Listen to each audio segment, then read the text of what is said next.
Bus ఎక్కారా ఎప్పుడైనా? Driver లేని bus ఎక్కారా? Driver ఉన్న బస్ ఎక్కారా? ఏంటి చెప్పండి.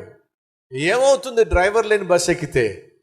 ఎక్కడ బస్సు అక్కడే ఉంటుంది.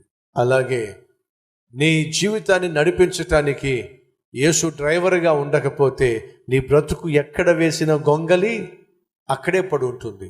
సహోదరి సహోదరులు, ఈ దేహము దేవుని ఆలయం. నీ హృదయము దేవుడు నివసించే నివాసము. ఈ హృదయము బయట ఉండి దేవుడు ఏం చేస్తున్నాడు? తలుపు తడుతున్నాడు.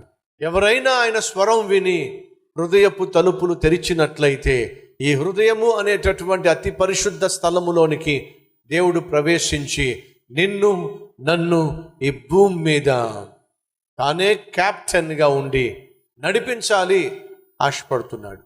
సహోదరి సహోదరుడా, దేవుడు లేని జీవితం నువ్వు జీవిస్తున్నావు కాబట్టి నీ ఎనర్జీ వేస్ట్ అయిపోతుంది, డబ్బు వేస్ట్ అయిపోతుంది, టైం వేస్ట్ అయిపోతుంది. ఏ ప్రయత్నం చేసినా ఎక్కడికి కదలక అక్కడే చతికిలబడిపోయావు. ఇలా ఎంతకాలం జీవిస్తావు? ఆనాడు మూసివేసి ఉన్నటువంటి దేవుని మందిరపు తలుపులు హిజ్కియా తెరిచాడట.